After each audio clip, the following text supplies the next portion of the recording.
Hey y'all, it's your boy Poseidon, and in this video I'm going to show you guys how I won a tournament with Ermac Frost this weekend. I entered Rock City Runback tournament that happens in Rochester. It is a monthly. I went there, and as you can see right here, I won the Mortal Kombat 1 tournament. I know what you guys are thinking. Poseidon, if you won the tournament, why are you not showing us your matches? Why are you showing us the StarGG link? And that's a great question. The reason I'm showing you the StarGG is, unfortunately, none of the matches were streamed. I reached out to them and asked them, hey, are you guys going to be streaming any of the matches? I might bring my PlayStation so I can get some of the recordings so I can upload them to YouTube, because it's my first tournament entering with Ermac, a character that I really was looking forward to before they came out but never really had a chance to learn. But I've been learning them and wanted to enter my first tournament going solo Ermac. They said that they would likely be streaming some of the matches, but unfortunately they did not. Weren't able to get around to it, which is okay. So instead of showing you guys a tournament run, I'm going to be showing you guys a little bit of a Ermac Frost guide, just some of the stuff that Ermac can do with Frost specifically. It's really cool. I don't know if this is necessarily Ermac's best team, and this probably isn't, but it's one of his best teams, and they do have some synergy. So I'm going to go into it and show you guys what Ermac Frost can do and what I used to win the tournament this weekend. So one of the first things I normally do with Ermac Frost, or one of the typical things that you probably use the most often, is using the wall to combo extend. So and you'll get a teleport combo, which then you can get a free Death's Embrace. And since you're behind the wall, they can't really do anything about it. And now you won't take any damage because you're in Death's Embrace. Then you can do something and kind of, you play a little bit more freely. Another thing you can do with Frost that's really good is get more damage on your BMBs.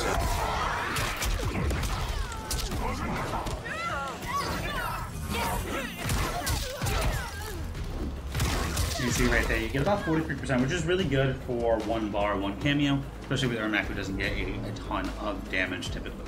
So another thing you do is when you combo extend. So when you do a cancel, you typically cannot get too much damage because you can't do the cancel on back forward 3 because you did a cancel in your combo. In threes, you can combo extend right off forward 4 and do the typical BNB you do this way.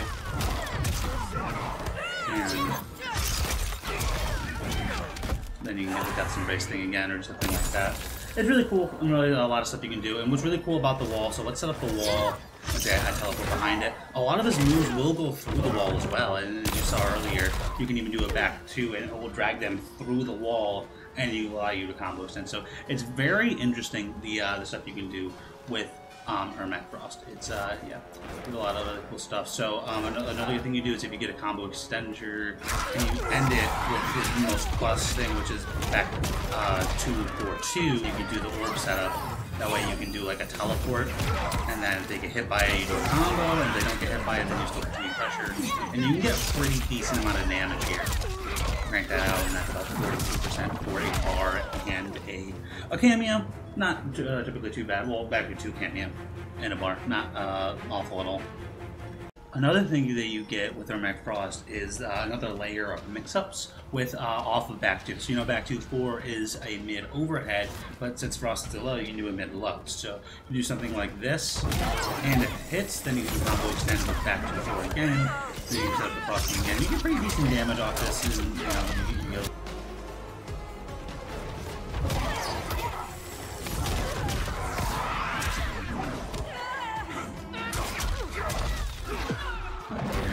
If it doesn't hit, then you can get the low, and then you can combo extend and just go into typical max damage BMB. And that can be really hard.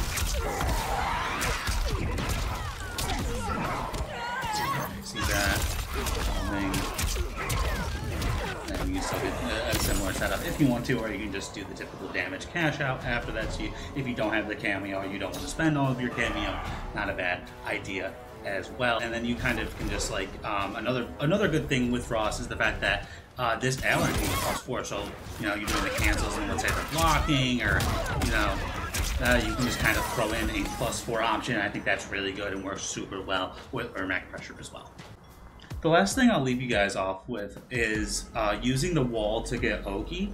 So if you end a combo with back forward 2, which is what you're going to end a lot of combos with, just into this, if you put up the wall at the right time, you can actually get Oki, so instead of it going very far away from the screen, you know, from mid to full screen, they'll be right in front of you, that you can go up and get like a stand 2, back 2 approach, or you kind of dash up and do like a stand 1 and get your pressure going, and they'll be against the wall, so therefore you'll be able to get a corner like pressure.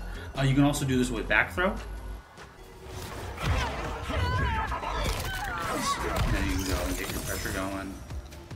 And yeah, overall, I think this team is really good. They're a lot of fun to play. I think it is one of Ermac's best cameos. I don't think it is his best, but one of, and you can definitely make this team work. As you can see, I won a tournament this weekend. It wasn't a particularly stacked event. I'm not going to act like I won EVO, but, you know, you can definitely win tournaments with this team, and you can definitely do well. So I hope you guys enjoyed. Make sure to subscribe if you haven't, and I'll see you guys at the next video.